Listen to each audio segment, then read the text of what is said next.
Hey guys, my name is Haley and today I'm going to be filming my January wrap-up. And I don't know how much I've actually talked about it on here, but I've not been reading this month.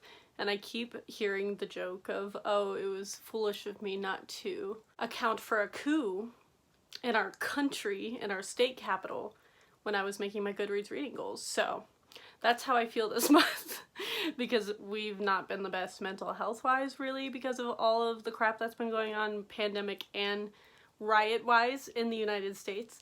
So I've basically forgone reading, which is probably nice because I said I wanted to read less this year, which is coming true for once. It's not normally the case. And me and Kate have gotten into a new K-pop group, which is Stray Kids. So that's what we've been doing for the last week or so, week and a half. And very little reading has been done. So I've read 4 books.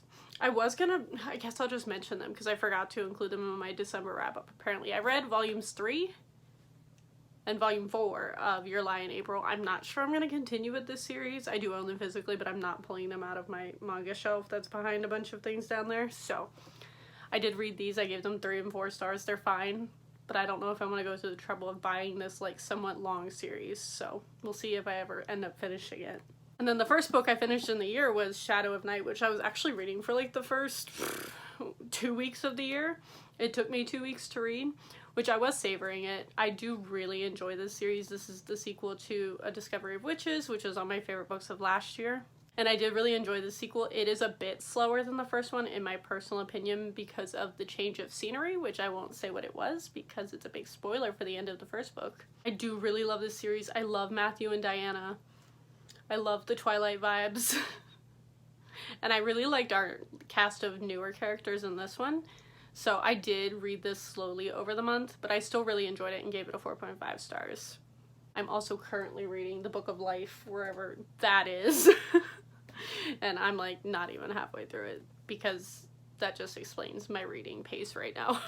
And then I just kind of went for fun, like random audiobooks. The first of those being Una Out of Order. I heard like one person on BookTube mentions this and I was like, that sounds really interesting. It's kind of like a really cool twist on the Groundhog Day idea where each year on New Year's, I read it towards the beginning of the year, which is why I chose to pick it up because I was like, oh, New Year's, that's festive. And each year on New Year's Eve, like when the clock strikes midnight, she gets catapulted to another year in her timeline.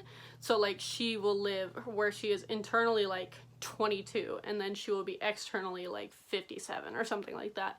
And she lives her entire life out of order, which I found really fascinating. I'm not gonna lie, this was more contemporary than I wanted it to be with some drama, but I actually ended up enjoying it well enough because the sort of sci-fi Groundhog Day element was so interesting that I've never seen it done in that way before.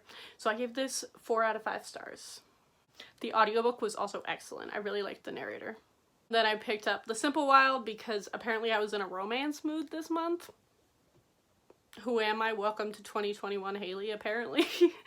And this is just one I've heard a lot about. Anybody who reads romance says this is a really solid one. I really liked that this was sort of a slow burn. I liked the way that the relationship played out because that's a big part of why I have issues with romances is I disagree with like a lot of choices authors tend to make because it's not something I would do, which I don't have to completely agree with all the characters, but this felt more realistic to me. I like that it was set in Alaska. I like that she was in the middle of nowhere, like city girl displaced into the middle of nowhere with some grumpy like guy who flies airplanes. I really liked their dynamic. I liked the family elements of this and the found family stuff. It was a very, very solid romance book and I gave it 3.75 stars and I plan on reading the sequel as well. And then last, because only 4 books, I read A Good Girl's Guide to Murder. This took me like a week to read because I was reading it as we got into Stray Kids and that just took up like 70% of my brain. So I had to force myself to sit down and listen to this audiobook. The audiobook is like a 5 out of 5 star experience. They do such a good job like showing really interesting ways of playing with audiobooks. It's a full cast narration and like when it's this girl who is interviewing people over the phone, so when there is a phone call it sounds like an actual phone call in the audiobook, and there's like different people who do each of the phone call narrations, full cast. It was an awesome audiobook. One of my favorite audiobook experiences for sure. The story was fine. It was interesting enough. It kept me entertained, but the audiobook is really what bumped this up a lot for me. Otherwise, it probably would have been a 3.5 star, but I gave it a 3.75 because the audiobook was so good. And yeah, that's literally all that I read this month. Which, again, I've been saying, I want to read less this year. It might actually happen at the pace and the rate that we are going, so we'll see if that continues. Hopefully I will read more just for the sake of making content, but I also don't want to force myself to read just for the sake of making YouTube videos, so I might have to get creative if I don't fully get back. Because I don't even think it's a reading slump. That's what I feel like a lot of people are saying, oh, I'm in a reading slump in January, and I'm like, I think you just want to be doing other things, and you're not letting themselves do it because you feel like you should be making YouTube videos, and in order to make the YouTube videos, you have to read the things if you are on BookTube, because that's what the algorithm likes.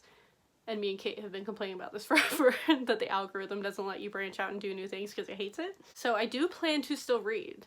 Don't you worry about that, but it will just probably be at a much slower pace because I'm in a very socializing mood, which is rough because we're in a pandemic and I can't really be social. And Kate and I cannot meet up because pandemic and high risk, and America's really bad at the pandemic right now, even though it's the worst it's ever been. So we've been using FaceTime and Marco Polo to chat and watch Stray Kids stuff, and that has been done wonders for my mental health. So that is the current situation. Let me know if you guys did get anything read in January. Thank you all for watching, and I will see all of you guys next time.